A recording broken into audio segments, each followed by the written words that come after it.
Hi again, everybody. Bill Phillips here, and this is the Bucco Triple Play, where my partners, Rich Donnelly and Don Sloan, are here each Monday and Friday with a new episode on the Buccos and what's going on in the world of the Pittsburgh Pirates. Fellas, it was a wild ride, a roller coaster of sorts to this past week. It was up and down. Rich, they get swept by the Cardinals, and then they turn around and sweep the first place Reds. Please explain.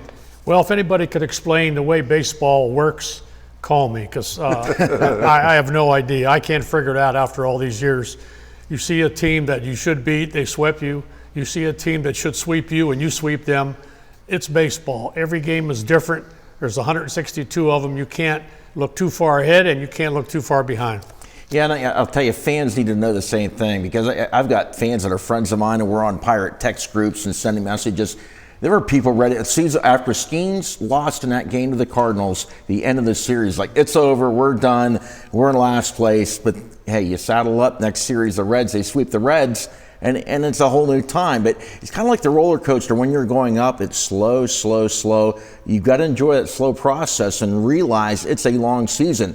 And as you go up that roller coaster, you're looking around, see everything, enjoy it a little bit, because there's going to be times you're going to go down real quick and up a short bit and down, and those bumps and ups and downs. That's why it's a 162 game season. It's a long season. You got to pace yourself. And Don, you wanted 7-3 on this 10 game stretch against division rivals, but what you ended up with is 5-5. So you maintained. It was looking critical there for a moment when they got swept by the Cardinals. What do you think of the 5-5? There was a great song at one point. You can't always get what you want. But yeah, I thought 7-3. That's what the optimism was. Maybe 6-4. If you look back, 5-5, I wouldn't have been happy with. But like we said, it's a marathon, not a sprint. We can take that 5-5 and really have some optimism, Bill, because you're coming off sweeping the division-leading Reds, taking 3 from them. If they'd have lost 2 out of 3, that would have been rough over the weekend. But they salvaged it, sweeping the Reds. So 5-5, not what you want it going in, but we'll take it. Yeah.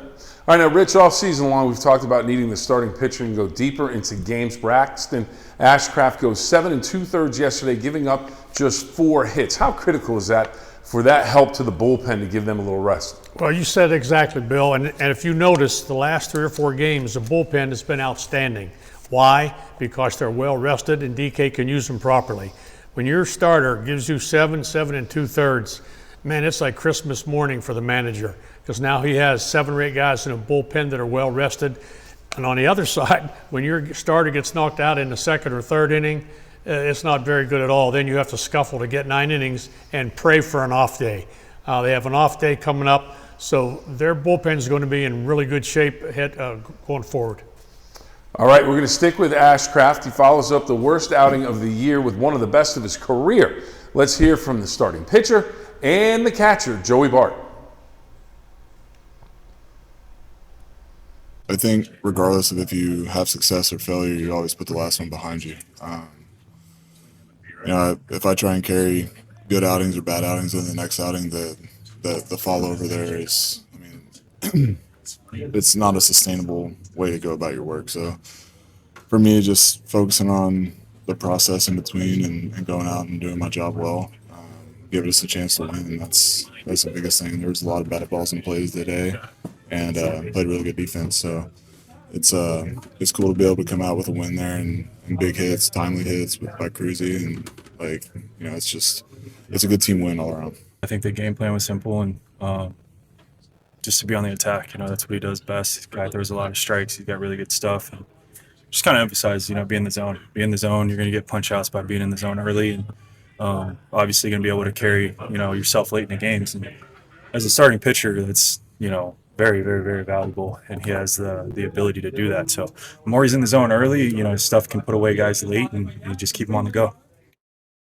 Now, speaking of late in the game, bottom of the 8th, Connor Griffin with the double. He would then score the game-winning run on a single by O'Neal Cruz. Here's Connor Griffin on that at-bat and more after the game.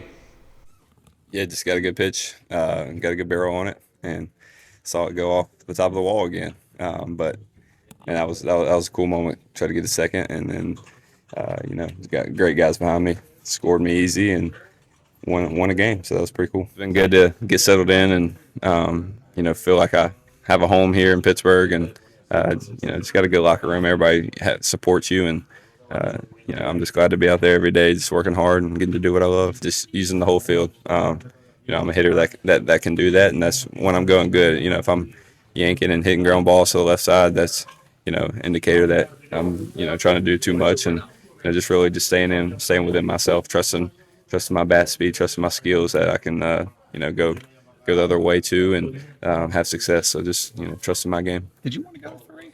I thought. Yeah, I mean, when I hit it, I was like, that hits the wall. I'm gonna do the best I can. He kind of bobbled it, thought about it, but then had really good guys behind me that were gonna, I had faith that they were gonna get me in, and I could, with my speed, being able to score from second, it's about the same odds as scoring from third. So just decided to stay there.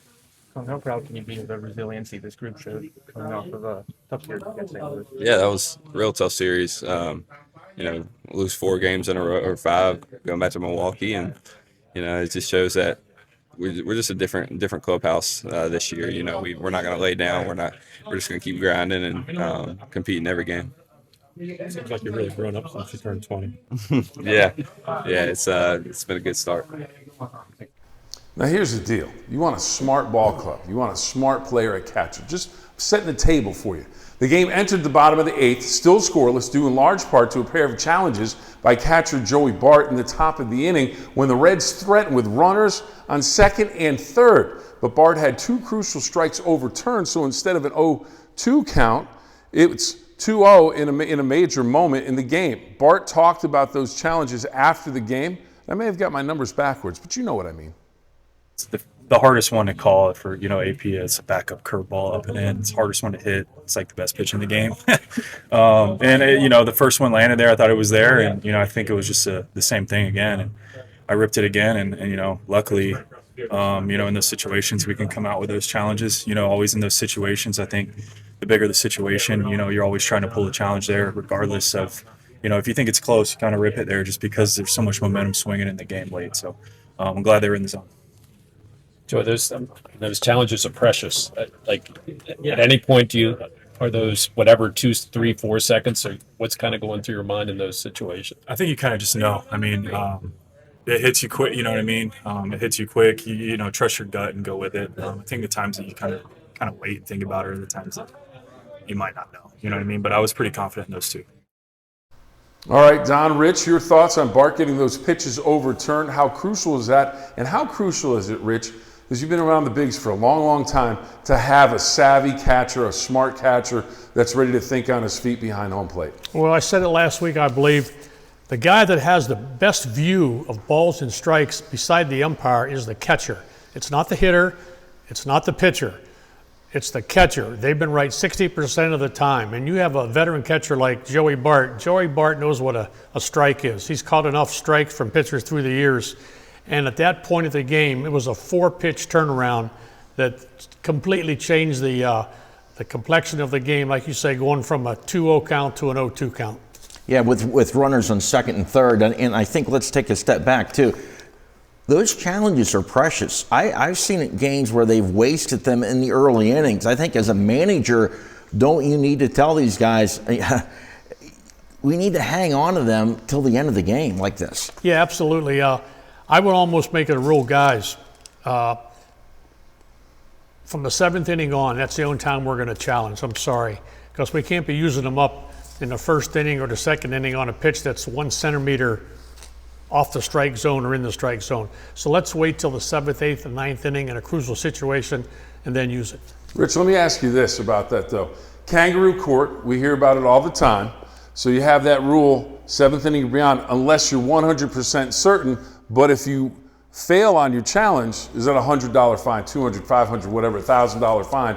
If you mess it up, would that be something in Kangaroo court that you might see these days? Yes, being a former judge of the Kangaroo court in Pittsburgh, a lot of my rulings were very fair, and I think if I was a judge now, you better be right on that challenge from the 7th inning on. And I think sometimes too, it's to put team ahead of self, because I've seen guys challenge pitches in the first inning, and it's worrying about their at bat at that time with nobody on. And the situation doesn't warrant it, but sometimes it's me, not team. As you go on this season, watch and see how many challenges you get from hitters early in the game as opposed to catchers late in the game. And I'll bet you the catchers' challenges are way more successful than the hitters.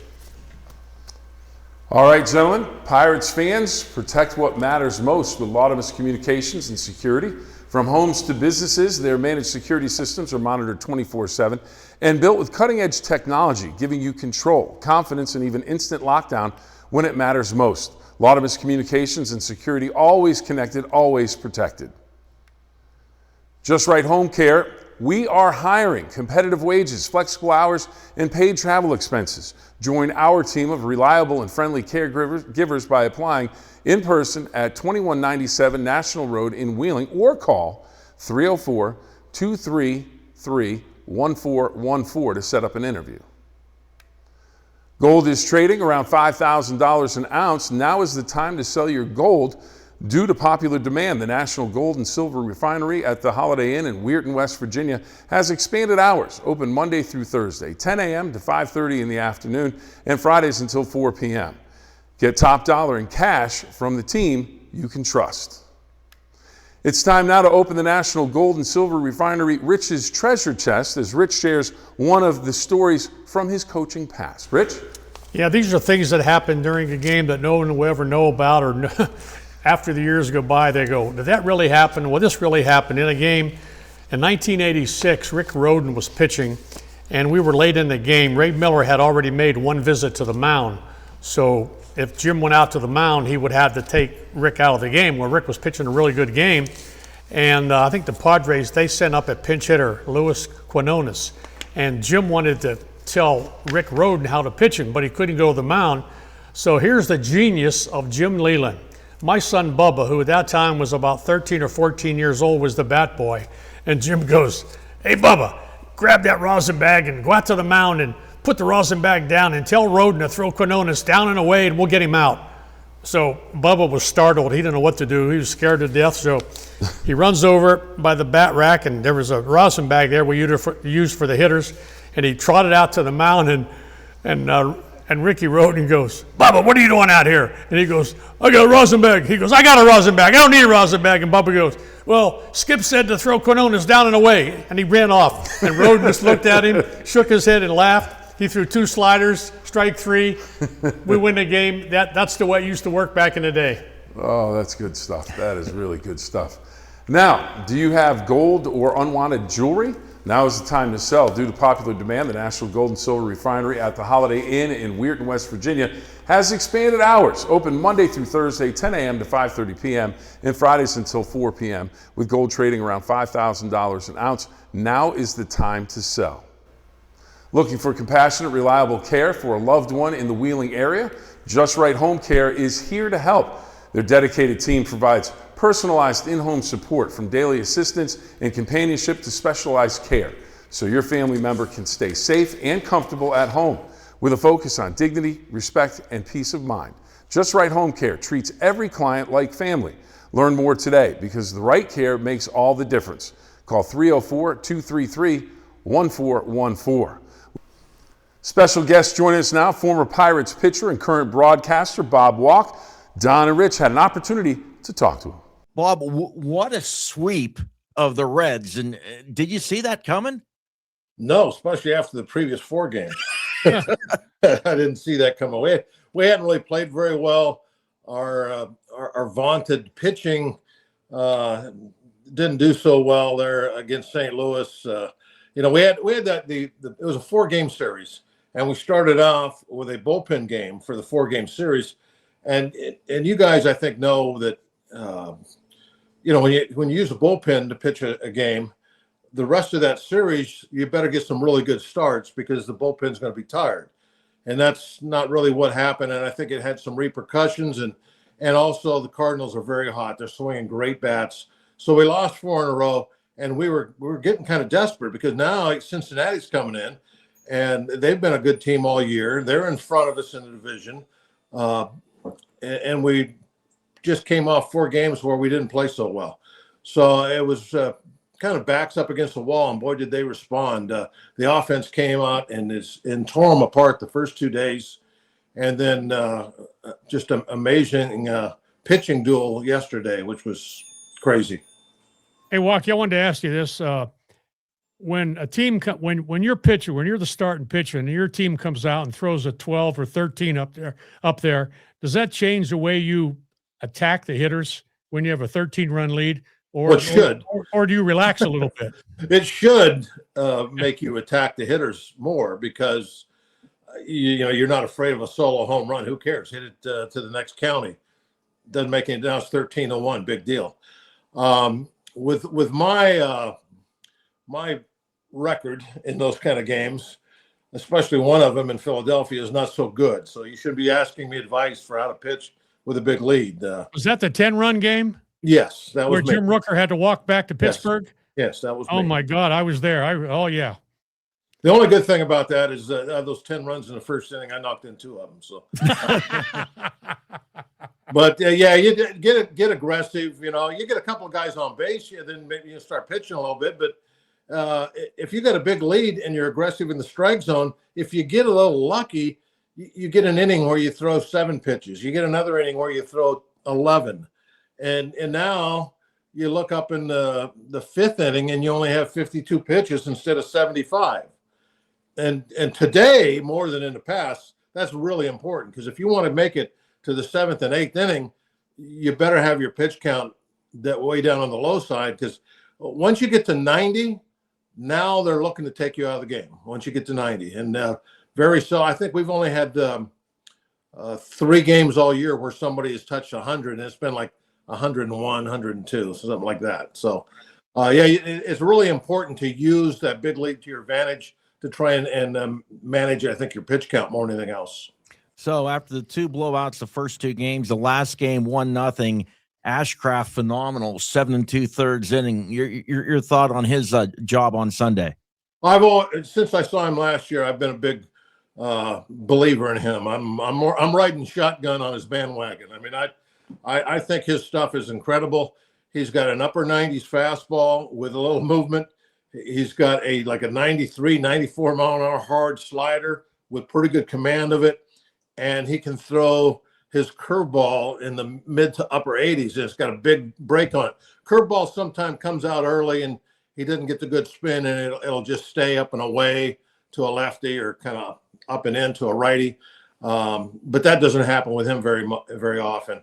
He really has good command with awesome breaking stuff and a well above average fastball.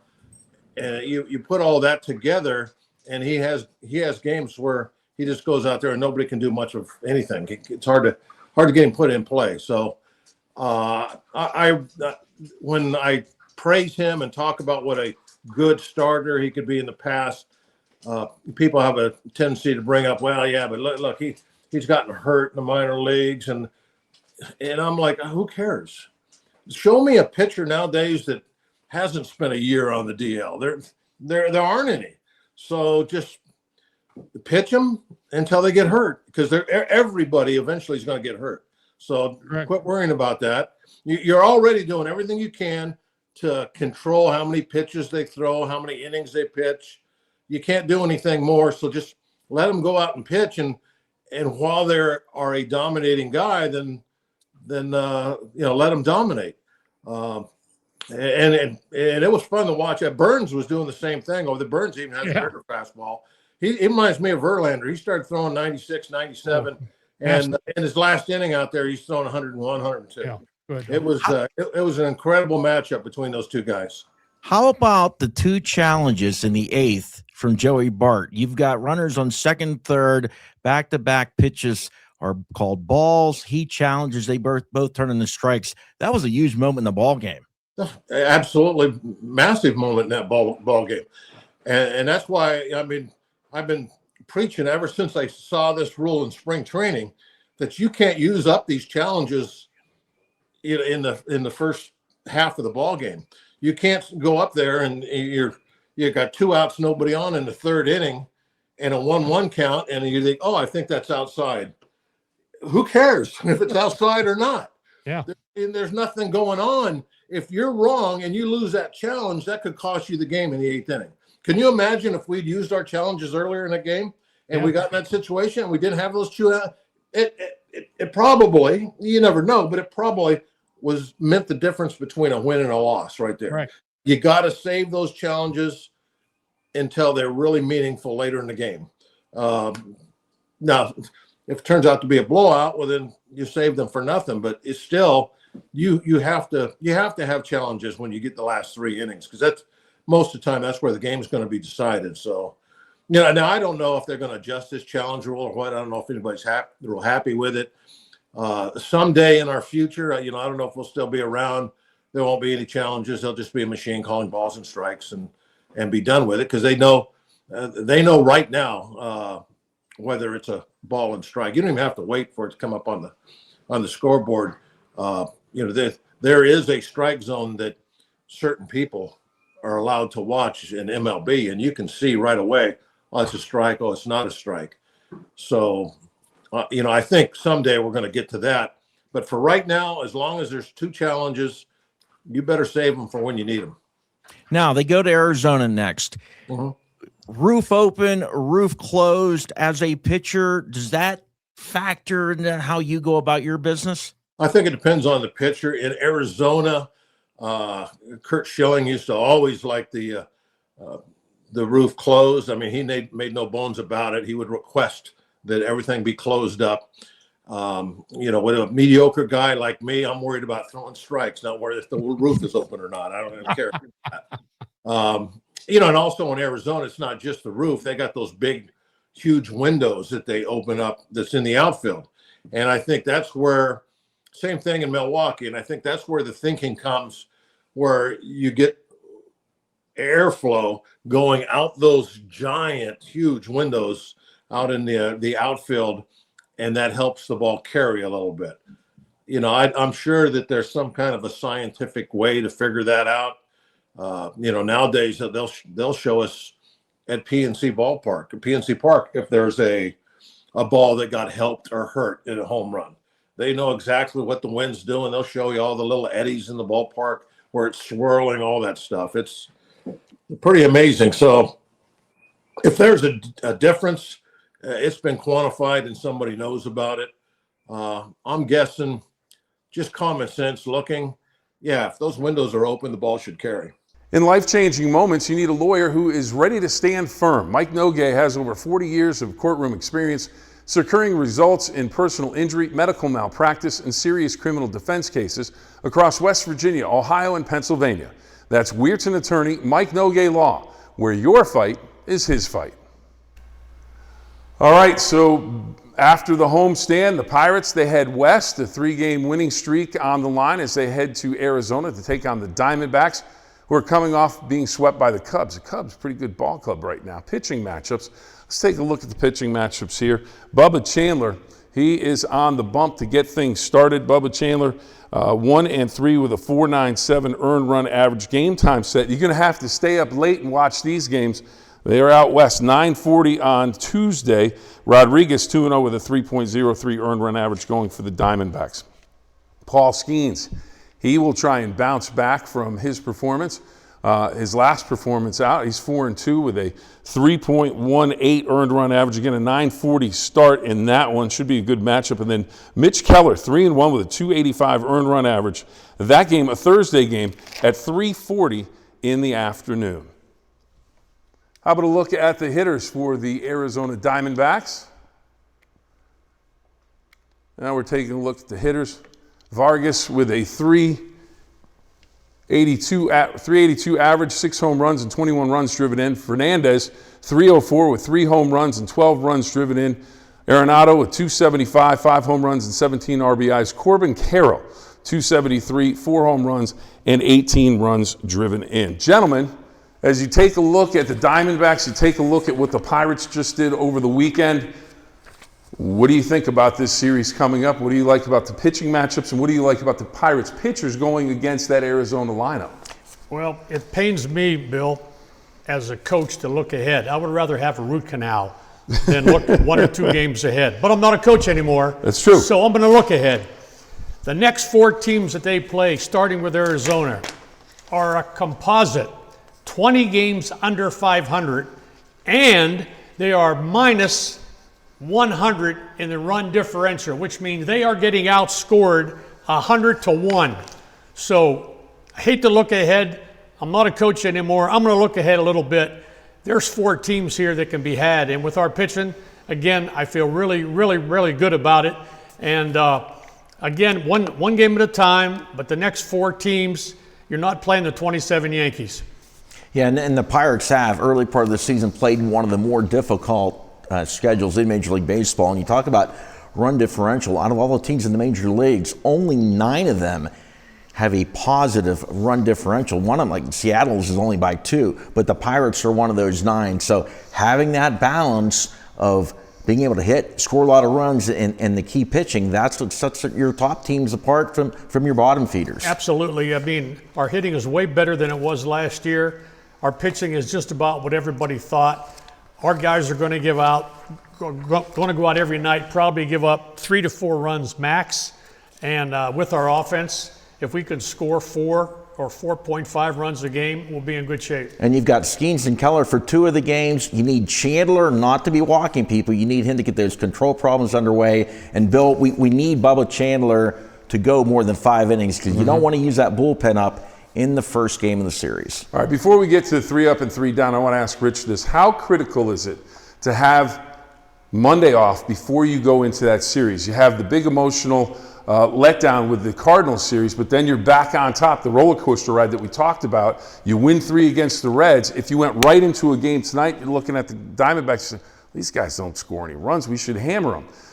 Is it important to have the day off so you can reset mentally? All right, I got to be focused. It doesn't matter that these guys are, they're not playing great baseball. They're major leaguers, and they can do it at any time. Yeah, sometimes it's better to look at your team than it is to look at the other team. The other team's going to try to beat you. These guys are playing for their jobs on these other teams that maybe aren't as good as you are. DK on that flight tonight, he'll have his pencil and paper out, sitting down with the pitching coaches, and the thing they're happy about, like you said, Bill, with the off day, it's a reset, but it also helps that bullpen out. It gives that bullpen a day off so that you're going on a 6-day road trip. Now you can use your bullpen like you want. And he's figuring it out, hey, I got 6 or 7 guys out there that if I need 3 or 4 of them for tomorrow or the next day, I got them. So there's nothing better than having that off day to give that bullpen a complete day off. And can a trip out west help tighten a team, tighten a locker room? Well, as you go on through the season, you spend more time with your teammates than you spend with your family. I've done it, and everybody always asks me, like, your family. No, your family during the season, the way it is, it's your teammates, the coaches. You spend like 8 to 10 hours a day with them on flights, on buses, wherever, in the clubhouse. And as you go on, you could see the team building a little bit of a chemistry, if not in the clubhouse during the game. Like Jim Leadon used to say, to hell with the chemistry in the clubhouse. I want a chemistry on a field. I want some 2 and 3 run homers. I want a 3-run double. That's the chemistry I want. That's Earl Weaver chemistry. Want to give me a 3-run home run anytime, I'll take that. All right, everybody, it's time for 3 up and 3 down. Don is up first. Don? The 3 up, the sales of brooms, broom sales. Over the weekend, 6 series were sweeps over the weekend. So break out the brooms. Rich? Yeah, I believe the hitter for the Texas Rangers, Josh Jung, had a tremendous 2 or 3 weeks, hitting like 389, 15 RBIs, just 15 extra base hits. So Josh Jung from the Rangers, my 3 up. All right, this one might not make any sense when I say it, guys, but it's remarkable. It is a remarkable statistic, and I'm going to make him 3 up. Shohei Ohtani. Now, Shohei Ohtani is 0 for 14 in his last 14 at-bats, and that's over a 4-game stretch.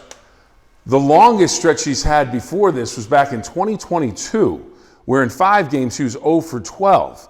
They're doing articles on this about how much are they in a panic, and the manager says he'll be fine. But that is, Rich, Talk to me about this. You see people go on hitless streaks, and they might go 10 games. This guy goes 4 games, and everyone's in a panic. He's unbelievable how good he is. Oh, he's Babe Ruth. He won't be appreciated until we're long gone. Like, we look back at Babe Ruth and look at how many games he pitched and all the home runs he hit. Now we have a modern day guy. Who'd ever thought in a million years we'd have a guy who is an MVP as a hitter that's going to go out and maybe win 15 games as a starting pitcher. So we're seeing something here that we're never probably going to see again. All right, so that's 3 up. How about 3 down? Don, you have it. Well, the Giants, and hopefully they stay down because that's where the Pirates go after they face the Diamondbacks. The Giants are 13-21, just 2-8 in their last 10 games. Rich. Yeah, my down, I cheated a little bit. My good buddy from Steubenville, who's in Florida, Jeff Grill, called me, and he told me this stats. And I said, you're out of your mind. No way this can be. He says, Brian Hayes is hitting 119 with 1 home run and 1 RBI. I said, there ain't no way. I went back, I double-checked it, I triple-checked it. He's hitting 119 with 1 home run, 1 RBI. That's got to be the worst stats in the big leagues up to this point. And he showed flashes of brilliance at different times with the Pirates, but he is struggling. How about this? I want both of your opinions on this. Umpires, no warning to Chris Davinsky of the Pirates. Against Stewart of the Reds, it was a blowout game. I think it was 15-6 at the time. Stewart comes up, gets in the box, looks like he's ready to hit, pitcher's ready to go. Right at the very end, calls timeout. Ticks off Davinsky. The umpire, just to make it look like they're not yelling at each other, walks around home plate, kicks the dirt off the plate to say, all right, fellas, let's go, let's get this going. Davinsky comes inside. Now, that ball tailed in, but it wasn't that close. He didn't give him a bow tie. It was about belt high. The umpires come in. They're cussing back and forth. Stewart overreacted, I thought. I mean, but that's his prerogative. They tossed the pitcher, no warning. So I thought, at least give him a warning. And then my other thing was, it wasn't that far inside. He didn't even knock him down. So what do you guys think on that one? Well, I think umpires, sometimes they have a predetermined what they're going to do if that word if happens. He walked around, killed us in time. He said probably in his mind, if they throw near him again, I'm tossing him. And I think that's what happened. He just overreacted. Don?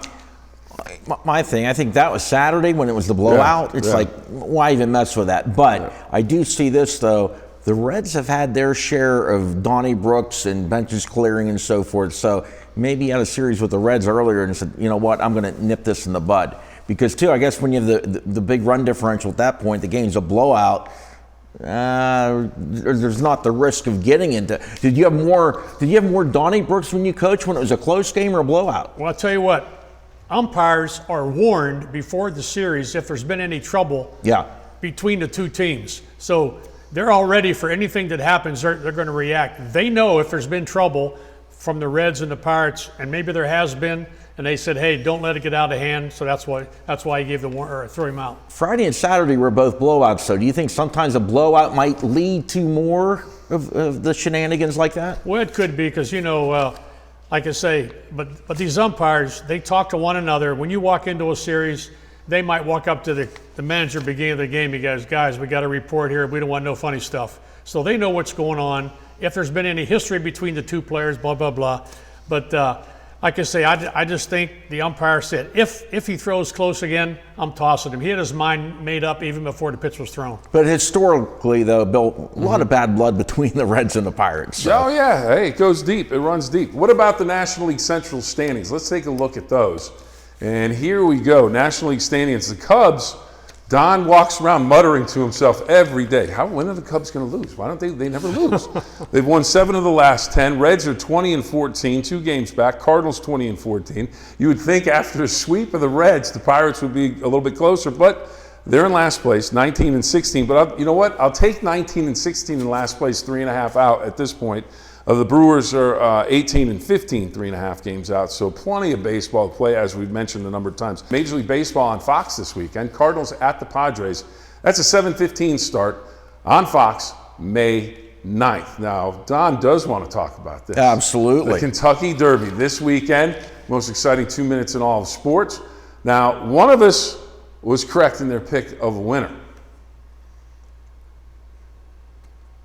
I'm going to go with another 30-1 Golden Tempo because I like the jockey Jose Ortiz, and a lot of times the jockey might make the difference. There you go, Don. There you go.